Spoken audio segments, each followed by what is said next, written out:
So Yeah. All right. So the first question is, what is your disability? And if you had to explain your experience to a person without a disability, what would you say? okay, actually, I have two disabilities. I have cerebral palsy and dyslexia. After a disastrous DPT shot when I was an infant, I went into a coma. Before that, I was a normal baby. After that, I had left side hemiplegia, cerebral palsy, which in doctor terms or talk is being paralyzed on one side. And in this case, it was my full left side. My right hand functioned normally, but there was very little that I could do with my left. My right leg was also normal, but it took several years of dance training before I was able to walk on my left leg without a brace. On top of that, several years later, my mother found that I had dyslexia, and that explained why I couldn't learn when given information orally. Wait a minute.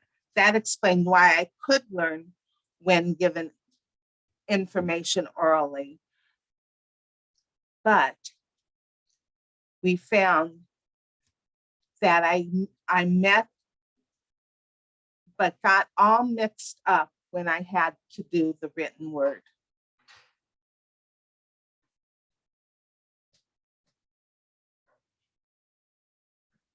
And what challenges have you faced as a person with a disability? I've faced a lot of challenges as a person with a disability.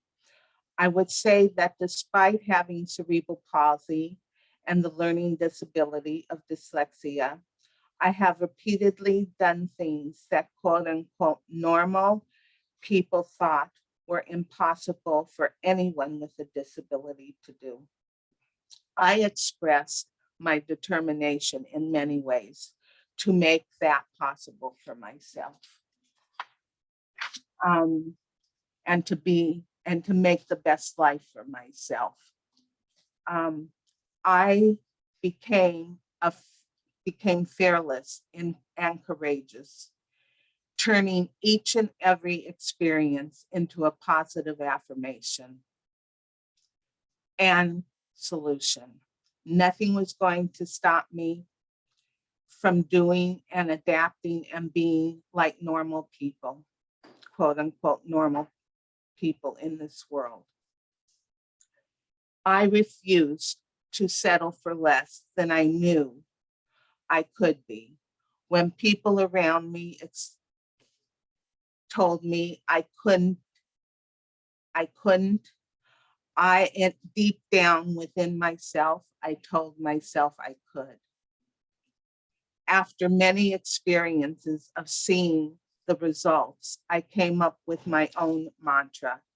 You tell me I can't, and I'll show you I can. And I've done that all my life. Please remind yourself that this was in an era when disabled people were marginalized even more than now. This was the Nixon/HUAC era. We were hidden away from the public eye and the mainstream of life, and often institutionalized under Nazi-like conditions. Next question is, have you ever felt grateful for your disability? And if so, when and why? Okay, I have, and I am very grateful for everything.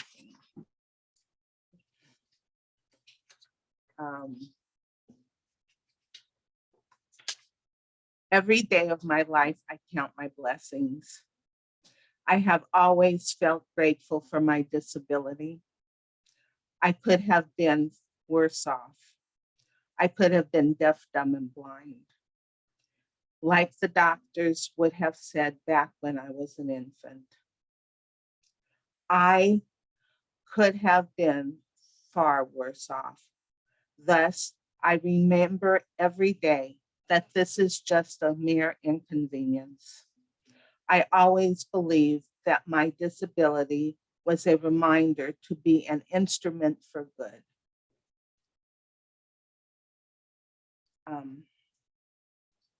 In the world and a shining light. I always wanted to help other people. I was going to become an example. It has become my source of good to help share my voice and experience with others. So what empowers you? Everything. What empowers me is dance, empowering other people, public speaking, writing, and teaching. And what are 3 pieces of advice you would give to younger people with disabilities? I would tell them to be brave, be courageous, and embrace your challenges. Listen to your heart and follow what your heart tells you. Be a pioneer, a leader, or an innovator, doing something you love to do. Take risks that challenge and change, and follow the path that isn't already there. You won't regret it. And what would you like to see the abled community do for those with disabilities?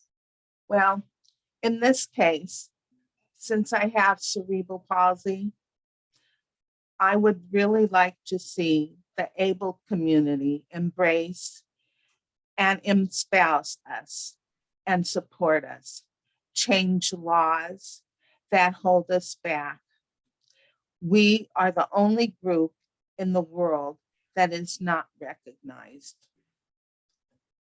in society today. We are forced to accept labels that humiliate and limit us, and that hinder us from living, succeeding, and embracing and embodying our lifelong desires and dreams. Okay, cute. Thanks for sharing.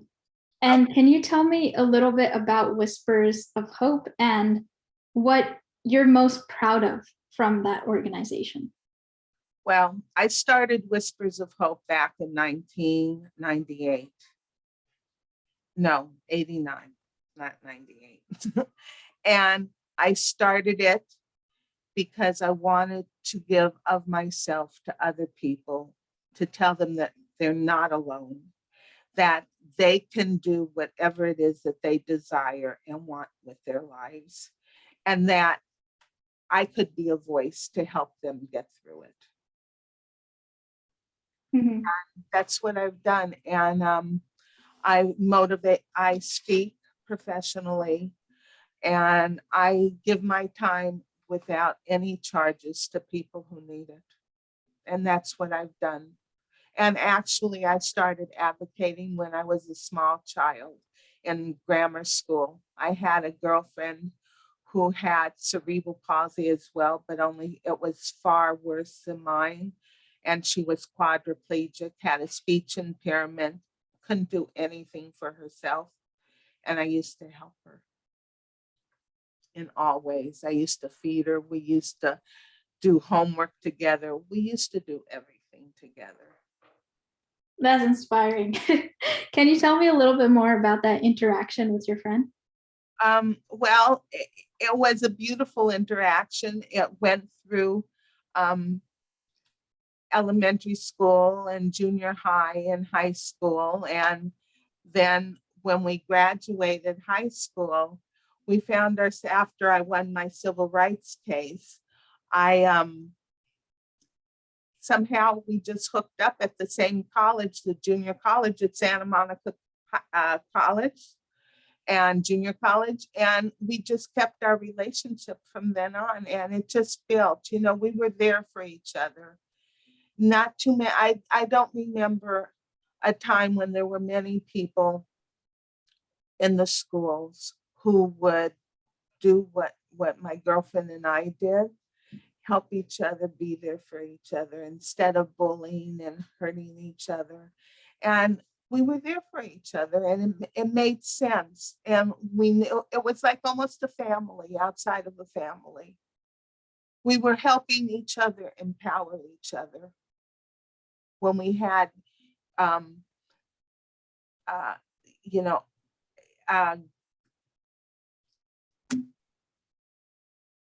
uh, not therapy, but when we had our appointments with the doctors, we would empower each other there, and we would just work and just give each other words of hope and encouragement always. And it just lived with me always, you know. And I had a mother who was very progressive and very empowering, and it was easy for me. That's great to hear. I love that. Is there anything else that you would like to share? Well, I'd like to share with you about winning my civil rights case, because I opened doors for all people with disabilities. And I was discriminated against 3 times by California State Rehab. And they labeled me mentally retarded on 3 separate occasions because I did not do well on tests. And so uh, it actually started when I was 18 years old. And I took my test. I went in originally to have some tests done, not tests done, to ask for help to get me a job in the work field because I knew I needed help. And instead, they gave me a battery of tests, and they conveniently labeled me mentally retarded and put me into a nearby workshop, like uh, uh,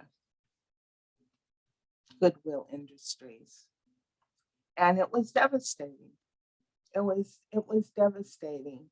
And I turned every situation into a healthy atmosphere. I smiled. I went to work in this this workshop with a smile on my face, doing whatever they told me to do. And I wore Band-Aids on every single one of my fingers on my right hand because I was doing it all with my right hand. And I stuck it out, and I made it.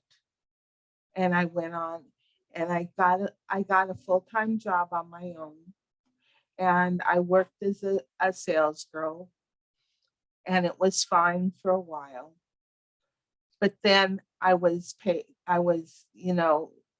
criticized. I was bullied because I could do the job with one hand better than other people could with 2 hands. And it was hard. It was hard, but I took the challenge on, and I was not going to give up. And I did not give up on hope inside of my heart. And I just walked on and walked on. And then yeah, when I was 25 years old, I had a one-time opportunity to work in the field of dance. It was a CETA program from California, and from Mayor Bradley. And it turned my life around. And I did the work. I was an assistant recreation director and a director. And I did all of the care plans. and I taught dance. And I used my talents of what I learned from as a little girl of taking dance lessons with Al Gilbert and turning it into a healing process for other people. And I just followed my heart. You know, I didn't do things fast to compete with other people, but I did it at my pace when it felt comfortable. And I did so many things for myself. I mean, I won the first civil rights case because of the discrimination, and I opened the doors for all people to have education. Um, and I worked for PAI, which is Protection and Advocacy Inc., now called Disabilities California, Disability Rights California now. And I just followed my heart. And I wouldn't let anybody do that to me. And it took 3 years to find out that I won my civil rights case. But in the interim, I worked, I taught people, I did whatever I could. How did you cultivate such a mindset to be so strong? Well, I had a mother who was strong, but you know, I found this seed deep down inside of me that said I wasn't going to be defined by anybody, and that I was going to live my life just like everybody else in this world. And I wasn't going to sit in front of the TV and watch Popeye the Sailor Man, because that's what was on when I was a child. And I wasn't going to let anybody tell me that I was dumb and stupid and couldn't learn, because that's what they were doing. And I had to prove to myself that I could take on the challenge and overcome every single obstacle in my path. And that's exactly what I did. And I tuned everything out around me and every person who told me that I couldn't. And I came up with my own mantra. And you tell me I can't do this, I'll show you I can. And that's exactly what I did. Exactly what I did. I love that. This is amazing. Thank you so much for sharing. Very welcome. You know, I got married. I've been married for 32 years now. You know, I did everything. That's amazing. This is so nice to hear, and I really appreciate you sharing. You're very welcome. And, you know, if anybody needs to get in touch with me or contact me, feel free to call me at whispersofhope.org. Write me. You can call me. Okay, thank you.